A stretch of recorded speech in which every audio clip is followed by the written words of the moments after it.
Welcome to our channel Moody Pahadi. हमारे channel Moody पहाड़ी में आपका स्वागत है। हेलो फ्रेंड्स, आज हम एक और ज्योतिर्लिंग ओंकारेश्वर के बारे में बात करेंगे। नर्मदा के पावन तट पर स्थित ओंकारेश्वर मानधाता केवल एक ज्योतिर्लिंग नहीं बल्कि 3 महान कथाओं का संगम है।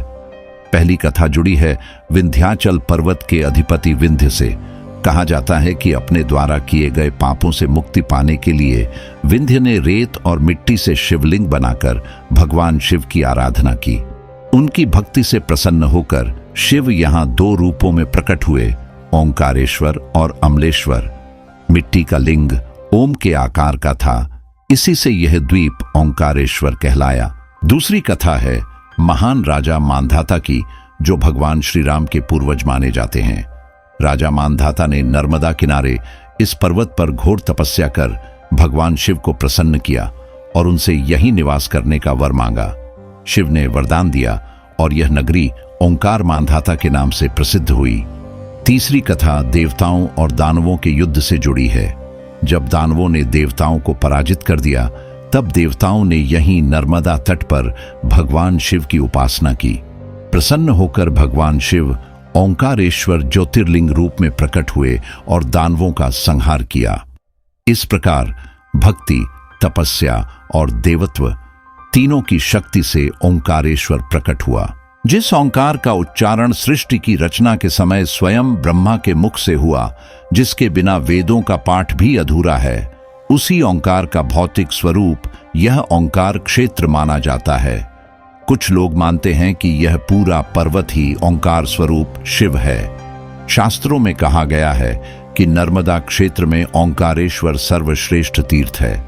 मान्यता है कि कोई भी तीर्थयात्री सारे तीर्थ कर ले, लेकिन जब तक उनका जल लाकर ओंकारेश्वर में अर्पित न करे, तीर्थ यात्रा अधूरी मानी जाती है। यह भी कहा गया है, यमुना में 15 दिन और गंगा में 7 दिन के स्नान से जो पुण्य मिलता है, वह पुण्य नर्मदा के दर्शन मात्र से प्राप्त हो जाता है। नर्मदा किनारे की बस्ती विष्णुपुरी कहलाती है। यहाँ से सेतु या नौका द्वारा नर्मदा जी पार कर यात्री मानधाता द्वीप पहुँचता है। घाट के पास कोटि तीर्थ या चक्र तीर्थ माना जाता है। यहीं स्नान कर यात्री सीढ़ियां चढ़ते हुए ओंकारेश्वर मंदिर के दर्शन के लिए जाते हैं। मंदिर के अहाते में पंचमुख गणेश जी विराजमान हैं। मंदिर का द्वार छोटा है, मानो गुफा में प्रवेश कर रहे हों। प्रथम तल पर ओंकारेश्वर लिंग विराजमान है। यह लिंग प्राकृतिक है, अनगढ़ है, मनुष्य द्वारा निर्मित नहीं।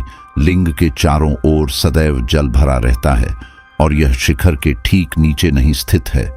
दूसरी मंजिल पर महाकालेश्वर लिंग है। यह लिंग शिखर के नीचे है। तीसरी मंजिल पर सिद्धनाथ लिंग है। यह भी शिखर के नीचे है। चौथी मंजिल पर गुप्तेश्वर लिंग है और 5वीं मंजिल पर ध्वजेश्वर लिंग है। नर्मदा के दूसरी ओर स्थित ममलेश्वर भी ज्योतिर्लिंग है, जिसका निर्माण अहल्याबाई होलकर ने कराया। परंपरा है, पहले ओंकारेश्वर और लौटते समय ममलेश्वर के दर्शन। ओंकारेश्वर मानधाता वह भूमि है जहां ओंकार साकार हुआ, जहां शिव स्थिर हुए और जहां नर्मदा मोक्ष की धारा बनकर बहती है। अगर आपको हमारा वीडियो पसंद आए तो कृपया सब्सक्राइब करें और शेयर करें। धन्यवाद।